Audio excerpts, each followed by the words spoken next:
I'll call to order the January 30th meeting of the Santa Barbara City Council Finance Committee meeting. And we have only one item on the agenda, which is a housing authority project and a loan amount for that. So Mr. Rowell, will you please give us a staff report? You know what, actually, maybe I should ask for public comment on any item that is not on our agenda. I see everybody in the room is here for this agenda item, so we will close public comments and go to Mr. Rowell. Good afternoon, Chairman Hart and Finance Committee members. I'm David Rowell, the Housing Project Planner. And this is a recommendation that the Finance Committee consider and recommend that City Council approve the request from the Housing Authority of the City of Santa Barbara to add $1 million to the previously approved $1 million loan for the development and construction of a new rental project for very low-income veterans located at 813 East Carrillo Street, known as Johnson Court. Allocate an additional $1 million from the Housing Successor Agency fund reserves to fund the additional loan amount and to authorize the execution of the documents. Now for a little background. The Housing Authority acquired the property located at 813 East Carrillo Street with the understanding that a project would be developed for very low-income veterans that were either homeless or at threat of being homeless. The project is 17 units, which includes one manager's unit, and the tenant selection preference is for very low-income veterans. They're also going to use a vulnerability index when making those selections. The project has received all the city's discretionary design and development approvals. As is typical with a low-income housing tax credit project, the Housing Authority formed a limited partnership known as 813 East Carrillo LP. Inside that limited partnership are general partners and then the Limited Partner Tax Credit Investment Fund. The Housing Authority is the developer of the project, and when the project's completed, they'll be the property manager as well. So now for a little background. Back in May 2017, the City Council approved a $1 million loan for the development and construction of Johnson Court. That summer of 2017 in June, they applied for low-income housing tax credits. The LP applied for low-income housing tax credits, Unfortunately, it's a very competitive process, and they were not awarded tax credits. They're applying again next month for low-income housing tax credits in February. And with this additional $1 million from the city, it significantly improves the application in a couple of ways. It raises the tiebreaker score significantly and reduces the ask in terms of the amount of tax credits they need to fund the project. So here's the project cost. The total construction cost is $8,656,135. And here is the project financing. There's in first position is a permanent loan from CCRC, that's the California Community Reinvestment Corporation, and the amount is $1,175,000. If they're awarded tax credits, it will be in the amount of $4,226,994.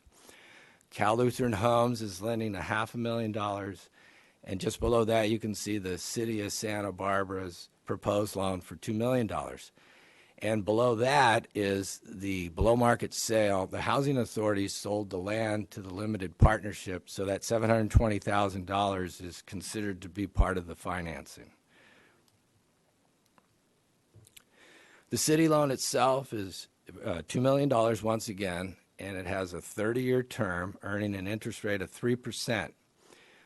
The repayment on the loan is based on a residual receipts method, which is basically you take the gross rents, subtract the operating expenses, subtract the payment of any superior debt, allowing for some reserves, and if there's any positive cash flow remaining, the city will receive a payment. That type of structure with residual receipts and soft payments on loans is required when applying for tax credits.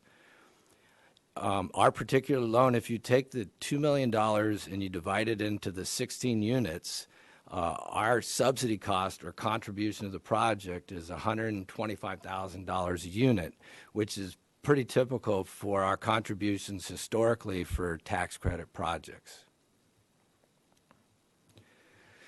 A condition of the city loan is that Johnson Court enter into a 90-year affordability covenant to expire a long time from now, 2108. And if they're awarded tax credits, there'll be a 55-year tax regulatory agreement also executed, which has similar, if not more restrictive, affordability requirements. It's also it supersedes our covenant for the first 55 years. And once again, the selection process for the tenants will be very low-income households with a veteran selection preference. Other project features of note are, as I mentioned before, this is housing for homeless veterans or veterans at risk. And Rob Fredericks, who's in the audience, might be able to give you a little more details about that selection process in our question and answer period. Also, the Housing Authority of the City of Santa Barbara is the city's partner and exceptional developer. We've done quite a few tax credit projects with them, and many of them have received awards. The project meets the city's consolidated plan objectives, and it also meets the housing element priorities. So just as a reminder, the recommendation is that the Finance Committee consider and recommend that City Council approve the additional $1 million, allocate an additional $1 million from the Housing Successor Agency Fund reserves, and authorize the execution of the documents. And I'll leave this up there for further discussion. That concludes my presentation, and I believe Rob Fredericks would like to make a brief presentation, then we can open it up for questions. Thank you, Mr. Rowell. Mr. Fredericks? Good afternoon, Chair Hart and City Council members. I just wanted to follow up on Mr. Rowell's presentation and give you just a brief summary of why are we doing this development and why it's so important to us as a community. I think we all know that homelessness is a national problem that's become a crisis. Many of you may have seen the recent article in the LA Times by Steve Lopez and a video that he put out, and it's horrible conditions in Los Angeles. And I was just there a couple weeks ago visiting the city of Los Angeles's housing authority, and you literally have to step over people to get into the front door that are camping homeless outside of their doors. So it's a huge problem nationwide, but nowhere worse than in California. Nationally, according to the annual assessment report to Congress for the point-in-time count that was done last year, over 500,000 people experience homelessness on any given night throughout our country. And in California, 134,000 are homeless. California has the largest share of homelessness out of any other state in the nation. And in Santa Barbara, our point-in-time count for the county was 1,860, and 893 of those are unsheltered, the majority in Santa Barbara proper. Veterans nationally, there's 40,000 veterans that are homeless on any given night. And in California, that number's over 11,000. Locally, the point-in-time count captured 100 veterans with 51 unsheltered. But these point-in-time counts are typically far undercount what the reality is for homelessness, because you're not going to capture everybody on one night that's experiencing homelessness. You're not going to find everyone. And based on our database that we hold, the vulnerability index list that we outreach workers countywide go out and find people that are experiencing homelessness, we have found that there are 210 homeless vets in our community that need to be served. And it is so important. And we've done a lot of good work in housing veterans and other homeless subpopulations. But veterans are a special subset, particularly marginalized population. They have special needs that need to be addressed. And when we purchased Johnson Court, the property, we figured it was a perfect place for it. The owner of the property was Mr. Johnson. He was a World War II vet, and his heirs, the children, were selling the property. And he said, they said, "Hey, we would love to be able to help out." And we said, "Well, we're looking at doing some housing for homeless veterans," and it was perfect agreement at that point in time, and that's why we purchased the property. I don't know if many of you received our annual report calendar, but we highlight a veteran, Jack, who lives at El Carrillo, and he has often been homeless since 1973 when he was discharged from the Army. And one of his quotes says that finding his way to a permanent home in El Carrillo is perfect. It's like living in a castle after living on the streets. So that's what we want to do, is we want to provide a safe, healthy place for people to call home, especially our veterans.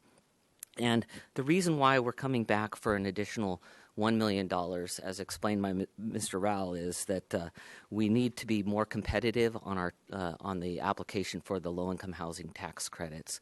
And the Tax Reform Act that was passed last month really upended the tax credit market, with the corporate tax rate dropping from 35% down to 20%.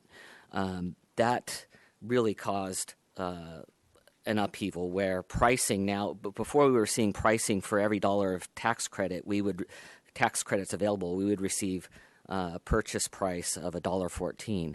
Now we're currently offering purchase price of around 90 cents. So that really affects the amount of equity that we bring into the property for development by the equity investor, and that's one of the main reasons why we're back to the city to ask for additional funding. And we're very thankful for the initial $1 million that you allocated for this, and we're hopeful that you'll agree to the extra $1 million to make this application very competitive and get this project underway this year under construction. So with that, I'll leave it to any questions you may have. Thank you, Mr. Fredericks, for that additional information. It really helps to bring the challenge and the opportunity to our attention in a clear, personal way. So thank you. Are there questions for Mr. Fredericks or Mr. Rao? The only question that I have is, what will be the balance in the Housing Successor Agency Fund reserves after this additional loan amount? I'm sorry, Chairman Hart, the current balance of the Housing Successor Fund is $1.477 million, and we're adding to it at a rate of $1 million a year. So with this $1 million, we'll be down to $500,000 and building back up again. So it'll be some time before we can get back to a point to add a contribution to another project. But this is approximately a year's worth of... It's approximately a year's worth of collection. In the Housing Successor Fund, we do have other funds such as the SCMP Fund and the Inclusionary Housing Fund and some CDBG funds as well. But Well, it's really on program income entirely.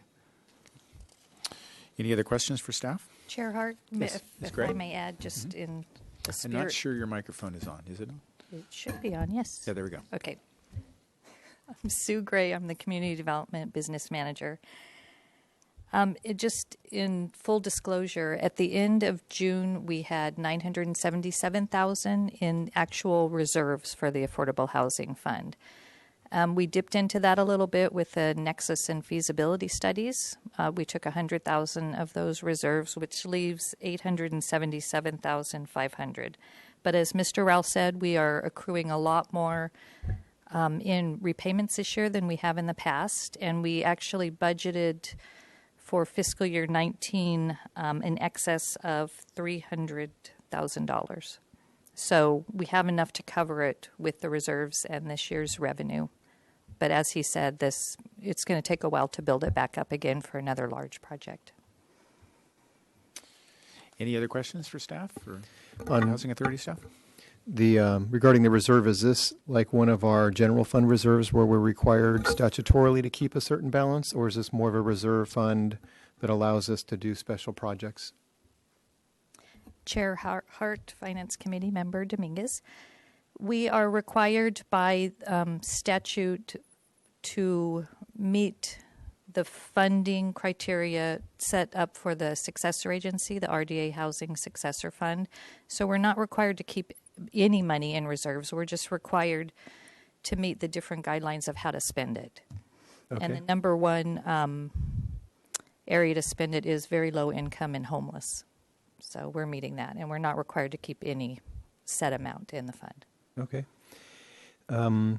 What happens if we don't get the tax credit with the next application?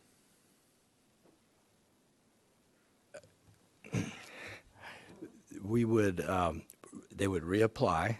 Given the size of this project, the tax credits are a necessity. Going to 4% tax credits, I believe from a financial perspective, would not be enough. There would potentially be other sources of financing from a conventional standpoint, but I do believe they would continue to apply as they have before on other projects multiple times. Would you like to add to that? Sure. Chair Hart, Councilmember Dominguez, Mr. Rowell is correct that we would reapply once again. This will be our second round going in for Johnson Court next month. If we failed again, which I don't think we will with the funding sources that we have, given the possibility of this additional $1 million, it creates a very strong application for us with the amount of credits that we're asking for the development. But in the event that we didn't, and we applied again and we didn't, we would, between now and the other portion of time of the second round of application would be in July, we would be looking for additional funding sources as well. We always look at other grant sources of funds through state housing and community development and other sources that fit the development or other philanthropic funds that we could access. So like the Cal Lutheran Homes loan for $500,000, would that be the type of source you're talking about? And is that strictly a commercial loan, or are we paying them a commercial rate, or as part of their program they give a reduced rate for affordable housing? Their loan will also be on a residual receipts basis. So the payback is not a hard, firm, fixed repayment schedule. It's only if there are residual receipts left over after operations do they receive repayment. And I believe Mr. Zam has the exact interest rate and term on it. It's either 2.6 or 3%. Yeah. So I wanted to recognize I also have my colleagues Dale Azam and Skip Szymanski here that help with all the financing and the construction numbers and whatnot, and can help. I also have my chair, Don Olson, and my vice chair, Pat Wheatley, here as well. So, In reviewing the tax credit application, the interest rate is 2.68% from Lutheran Homes, Okay. which is lower than our 3%. And the term is 660 months is what you have. yeah, yes. Wow, that's great. And do these loans, do we give you the principal from the loans once it's approved, or do we wait until the project is actually feasible and financed? We wait, and typically in past developments, most recently, we wait until the project is closed with all of the financing together and underway, and it's been on a draw basis. When we expend the construction funds, we'll access the city funds for repayment as part of paying the contractors. So this $2 million will be sitting in a city an account until, Yes. Yes. okay? Yes, I do what I do is the disbursements. They submit receipts. I look at the receipts, and we do disbursements periodically, and I do site inspections as those disbursements incur. So they have you on speed dial? Yes, they do. And regarding the people who will be the future tenants, so it's restricted to vets, and is there a local priority, and is there a rapid rehousing element to this? There isn't a rapid rehousing other than there is a local priority, And we are giving a preference for veterans. It's a fine line walking with the funding sources for not violating fair housing laws. So we are giving a preference for homeless veterans, and we are also, as Mr. Rowell explained, looking at the Vulnerability Index Service Prioritization Assessment Tool, VI-SPDAT for short, because that's too much of a mouthful. That's a county-wide assessment tool that we're using now in doing a coordinated entry to find who is homeless and get them into a database that we can then rank to who's most vulnerable and look at the development and make the match for those that meet the criteria for being homeless veterans and can live successfully at Johnson Court. So what I'm concerned about is that we prioritize people that we have now living on the beach or on State Street or at one of our parks. So what would your guess be based on, if you have data from past projects, how many of these 18 or 17 residents would end up being pulled from that population versus someone maybe in LA or Ventura who moved up here recently or had some kind of connection a long time ago? We will be looking at time homeless in the Santa Barbara area for that, but I don't have an exact layout as far as the exact criteria for that. The envelope of where they're homeless in the South Coast area or the length of time, but length of time does factor into that vulnerability index. That it's a evidence-based tool that we use for prioritizing the most vulnerable. And how do you confirm that data? We confirm it through the surveys and through assessments. The folks that work with behavioral wellness, public health, through communication with them, because this new coordinated entry system has the records tied together and people sharing the information on a confidential basis. When will that system be implemented? It's already being worked on now, and it has to be implemented by the end of this month, starting to work through that system. So at the end of the day, there's no assurances that these will be from the population I mentioned. We hope so, and we can try to make that happen. And again, just because this is such a big, the $2 million would be so valuable for rapid rehousing if we had a different program. And I know we don't have any other programs in front of us today, but you mentioned the, I think 100 vets and 51 that are unsheltered. Was that a city number or a county number? That's a county-wide number, but the majority of those are right here in the city of homeless veterans. And so we would be targeting a local preference for the local veterans. And how does the targeting work? Looking at where they are, where they identify of living or being. If they're in the city, that's a local preference. Do you have the list already put together? There is a list that's already put together, and it's a living list. It grows, it changes constantly. Okay. Yeah. And if this tax credit comes in at a reduced rate, will it be possible that you come back for more money? We would have to evaluate. We'd be looking, as I mentioned, we would be looking at all sources of funds that are available so that we don't overtax the city with requests. But we may approach Mr. Rowell's department and the city government to see what other funding is available. I do think that this funding level will get us an approved project through the Tax Credit Allocation Committee. Okay, great. Thank you. Thanks. Councilmember Friedman? I just want to say thank you. This is a great project serving a definite need for our veterans. I appreciate you also clarifying the potential impacts due to the recent tax legislation, those impacts and factoring it in there. I think that's important to understand. And really, it's the track record that you have of serving the most vulnerable in our community. I think this will be great, especially with a preference for veterans. So I'm excited not only to be able to vote for it now, but to vote for it later, assuming it passes today. So I get to vote for it twice, hopefully. Member Friedman, one thing I'd like to add on that is there is, out of the current administration, a move to banks are the biggest purchasers of tax credits. And beyond the tax credit benefit, they also get what's called Community Reinvestment Act credit. And the current administration is looking to roll back the requirements for banks to participate in the CRA Act. And if that were to happen, that could potentially reduce the number of buyers and, again, affect the price of tax credits. So I just thought I'd point that out.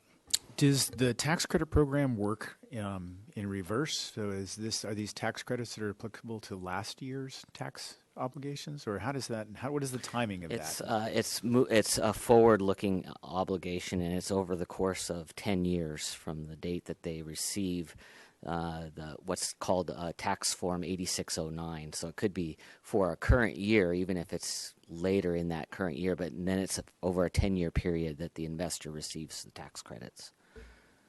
And I also wanted to say I appreciate Councilmember Dominguez raising these issues because it's important, the issues of how we are looking to prioritize local individuals. So I think it's important for the public to know that we have thought about this and we are trying to house individuals that are here. So I appreciate you raising all those questions. Councilmember Dominguez, did you have another question? Nope, I'd move staff recommendations A, B, and C. Is there a second? Second. All those in favor say aye. Aye. Opposed? No. There's no one and no abstentions. So the matter carries unanimously. Thank you, Mr. Fredericks. Thank you, Mr. Rowell. And thank you all for coming today. Good luck with the project. We are adjourned.